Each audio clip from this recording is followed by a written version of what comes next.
All right, starting our tour through Tomorrowland, we are here at Finding Nemo Submarine Voyage. Obviously, one of the more recent rides brought in 2007, or I should say rethemed in 2007, changed up a bit from the original submarines. One fun thing that you can do is ride in the observation deck, which the observation deck, it's at the end of the queue, it's way in the back.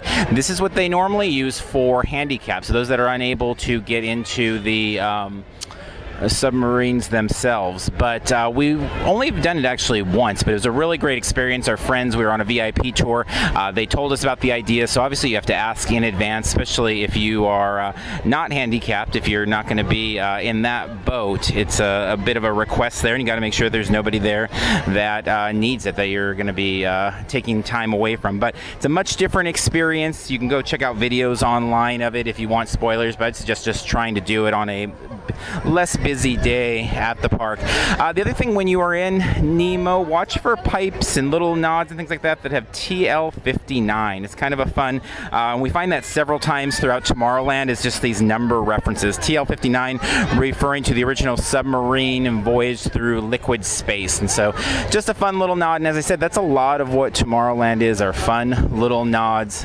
with a couple of them tying into numerical things. So let's go take a look at our next attraction. Next up, we're at Innoventions. Of anything that we're including in the video series, this may be the most quickly out of date. We're not sure exactly what's happening here in just about a week out from now. It is closing down, so and we'll see if it reopens. I think I know we're kind of thinking it's just going to be a little bit of an update, refresh, maybe the 60th anniversary exhibit or something like that. But one thing to check out, if the exterior at least remains the same, obviously there's all of this kind of intricate artwork on the exterior of Innoventions. The building is not currently spinning. It has not been for a while here, so not keeping in tradition of the Carousel of Progress days, but it is something fun to see. There's a lot of nods, little hidden images in there of Tom Morrow, the Monsanto house, Sam the Eagle, Ollie the Otter, from back in the days, again, after Carousel of Progress and going into fun stuff like America Sings. So definitely take time, check out the queuing area as you make your way in, and just look for some of the fun images that you're able to find there. Here at Space Mountain, we've got, again, another addition to the whole theming of numbers adding to opening dates. So just as you're going through the Space Mountain queue, you'll find 77 in quite a few places, SMS-77 in particular, all calling back to 1977, the opening year of Space Mountain. One of our favorite Easter eggs in the park is an actual egg, or a couple of eggs, but they're really no longer here. As of about, maybe a year ago, they seem to disappear. But keep an eye on these planters at the back of Pizza Port, butted up right against Space Mountain.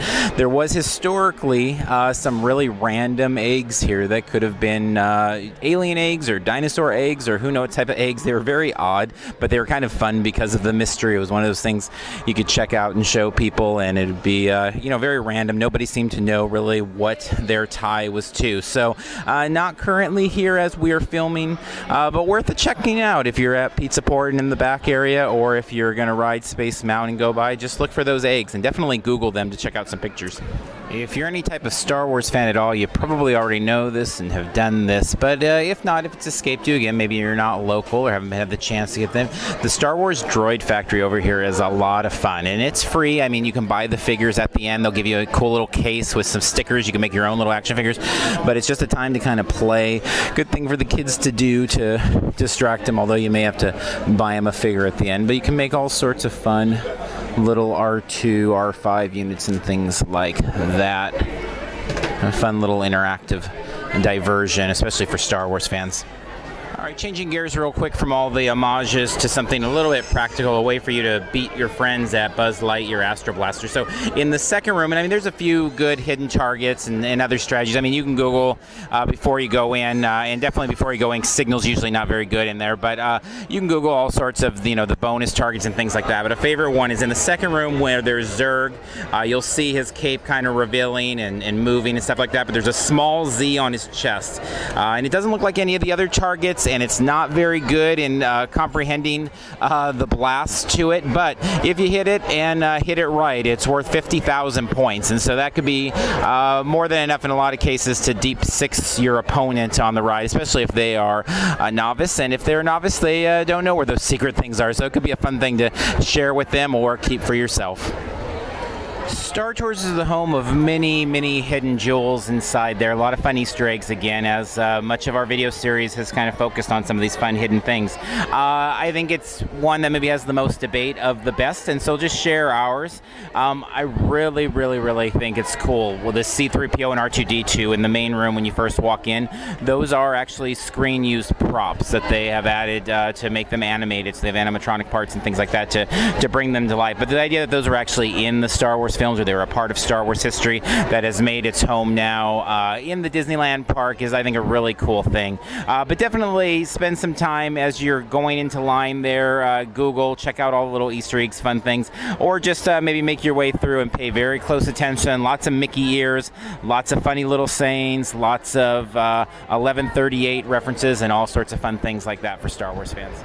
And we are going to wrap up our look at Tomorrowland here in the vegetation that sits under the old rocket rods, or as I prefer to remember them, the People Mover here adjacent to the Tomorrowland Terrace, and not too far from Pizza Port. One of the fun things to the history of the vegetation in this part of the park is it historically has all been edible. That was kind of the idea of the agriculture of the future and sustainable things and all of that, and so it was a fun thing to look at the future and think that everything that surrounded you may be aesthetically pleasing, but it was also all had a utilitarian purpose and that it could be edible.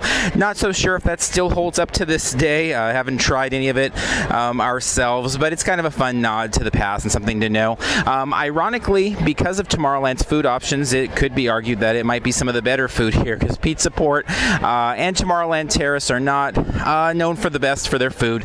Pretty standard hamburgers, pretty standard pizza, spaghetti type things.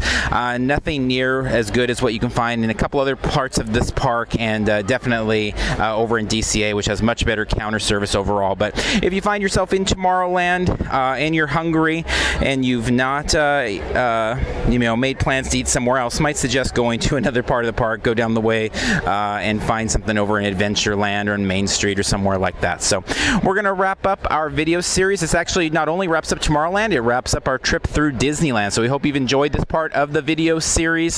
Some of the secrets, again, tricks, tips, and just generally the whole goal was just to share some fun stuff. So hope you've enjoyed that. Hopefully you've seen all the videos, and hopefully you've commented on a bunch of them and left us some words to pass on. And so as these videos grow over the years and we'll eventually revisit them, we'll include some of those suggestions that we find. If we find a lot of people love the engraved or etched Nemos over by Finding Nemo, we'll add that type of stuff. There's so much stuff to Disneyland, which is what makes it, it really is the world's most famous regional park, because it is really so much of a home for people. Such a large part of the patronage is locals, not tourists. And as a result, all of these little things are kind of almost necessary to entertain people and give people a reason to come back to the park and look for new and fun things all the time. So things are always being added, things are always being changed, and this video will be outdated very quickly, I'm sure, with new, really cool things that we would have liked to add, or things that maybe we thought were really cool that are no longer there. So again, please comment, add on, and we will be revisiting these topics in the future. We'll also be making our way through DCA in the future as well, so depending when you're watching this video series, that may or may not be ready. Next up for us, though, is we're going to leave Disneyland and we're going to go into downtown Disney to look for some of the best and most fun things in that area.